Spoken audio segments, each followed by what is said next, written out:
Hey everyone, I'm not going to be in the center today, so I wanted to record this video to serve as some marching orders for what to get done for Monday. One of the first things we'll work on is scanning in mastery checks and sending the emails to mom and dad. Remember, this is important because mom and dad need to see the value of the program. Make sure when we're scanning these in that you review them quickly to make sure it's work that we want to send mom and dad. Sometimes the challenge question won't be checked or correct, so make sure these are checked and correct before they're sent out. And then also just make sure that the work on here doesn't have any doodles or anything that we don't want mom and dad to see. This needs to be reflective of all the hard work that the students and us are putting into the learning plan. So make sure to review them to make sure that they look good and that they're all checked and correct and stamped correctly before we send them to mom and dad.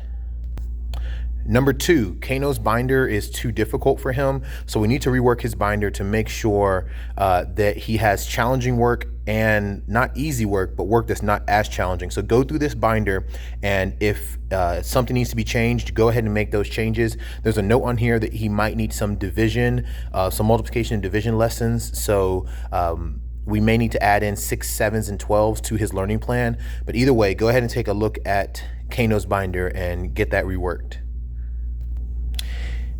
Number 3 is we need to grade and input Caleb's assessment, and his binder needs to be changed so that his learning plan is this new algebra readiness learning plan. So inactivate his old learning plan and make a new learning plan and new lessons based off of this new assessment for Caleb. Same thing here for Camila's binder. We have a note that it's too easy and she might need to be reassessed and to fix her learning plan. I also think she just has too many lessons in here, so we may just need to take out the oldest lessons, get her to a reassessment in here, and just make sure her binder is the appropriate difficulty for her. If she hasn't had an assessment in a while, it might be time to reassess her. Number 5, this is Cyrene's binder. It needs to be hole punched so that, because she's left-handed, so hole punch this to make sure that it's left-handed.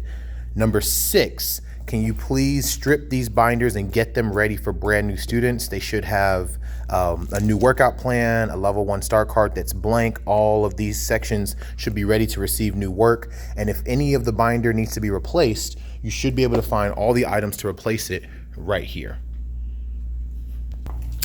Next, Ben Garza purchased this Nintendo Switch Pro controller.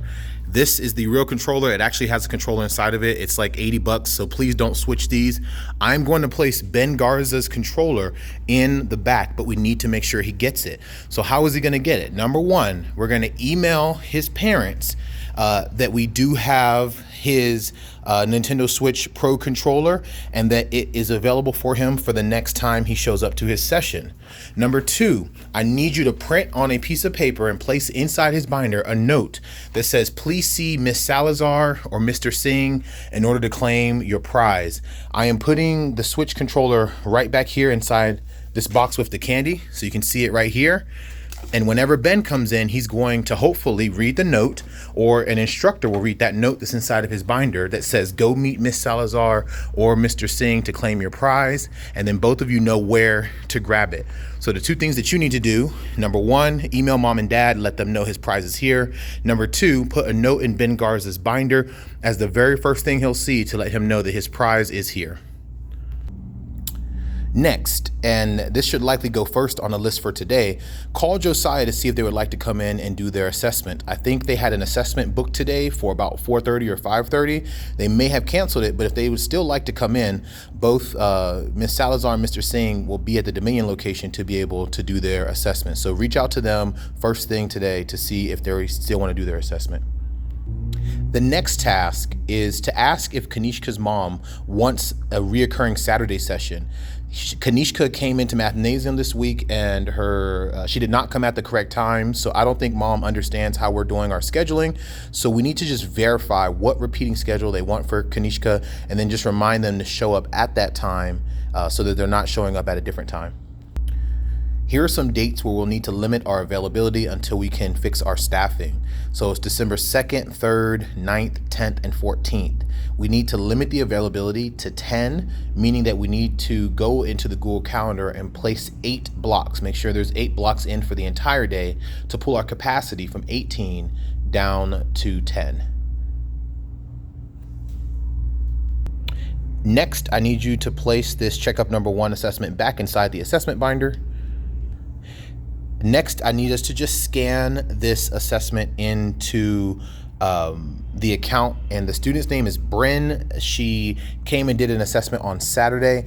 You do not need to call Hannah, so ignore that note, but just scan this assessment into Bryn's account on Radius. If Bryn does not have an account on Radius, use the information from the Google Calendar where she booked her assessment for this last Saturday. Use that information to create her lead account and then scan this into Bryn's Radius account. Next, grab Zachary Tolomat's binder. He's doing SAT prep, and he recently finished the SAT prep for this test. So I'm not sure exactly which test this is, but he'll need the next one. So check inside of his binder and make sure we get him a brand new SAT test. We find the SAT test on the College Board website. They're free to print out. If you go there to the College Board website, go to Practice SAT, then go to paper test or linear test, and you can print out a new SAT test to place inside of Zachary Tolomat's binder. So that's Zach, Toylmayt. So Zachary Tolomite. So print a new SAT test for him. Next, I would like you to update Kathy Tran's learning plan. So she has a learning plan already, but this is a new assessment that Kathy has taken. It's an Algebra 2 assessment. So go inside of Kathy's account on Radius and input these scores. Then you need to add a learning plan, and then you need to inactivate her old learning plan so that she's working off of lessons from here. Go inside of her binder and remove all the lessons that are in there and make sure she has 6 new lessons based off of this new assessment that Kathy's taken. Next, I need you to grab Om Patel's binder number 16. He recently did a progress check, so go inside of his Radius account, scroll down to where the learning plans are, and you'll see a section called Progress Checks. Use those buttons to input the results of this progress check so that it updates his binder. And then I want you to check his binder to make sure that the 6 lessons that are on his learning plan that are assigned are the same ones that are inside of his binder to make sure that his work is appropriate. If he got a question correct on here, and it looks like it needs to be graded as well, so grade it first, then input the results, and then update his learning plan and make sure his binder is updated as well. So go inside of his binder and then make sure that it matches what's on the learning plan. You might notice that he got some of these correct. If he gets some of these correct, it will remove that lesson from his learning plan and mark it as mastered, as if he's done the mastery check. And if that's the case, he does not need that lesson inside of his binder. So grab his binder, grade this progress check first, input the results by going inside of the Radius account, and then update the learning plan, and then make sure the binder is updated and refreshed as well. If you're looking for the answer key to this checkup, it is going to be the checkup number 2 post-assessment, not pre-assessment. Next, I would like for you to create a binder for Harper. Harper did her assessment either Thursday or Saturday, I'm not quite sure, and her mom has enrolled, so she will need a binder created. Follow the SOP for what to do whenever we have a new client, so that we can send her the email for the booking link. We can also create her binder and then add her binder number to her name. So all of that is inside of the SOP. The SOP can be found on the Google Drive, but you could also find a physical copy of the SOP right here in the center. Call me if you have any questions, and I would love to walk you through this material. Please remember that I would like for both of you to work on these assignments together so that you can both see how these are done. This is a new week without Steven and without Jim and without some of our other leaders. And so I really want both of you to get the practice on some of these assignments. So it's okay if Marty, if you're looking over Mr. Singh's shoulder, or Mr. Singh, if you're looking over Marty's shoulder, see if you can game plan and solve these together and work together to get this done. And if you run into any snags where it's taking you more than 5 minutes to figure something out, just give me a call.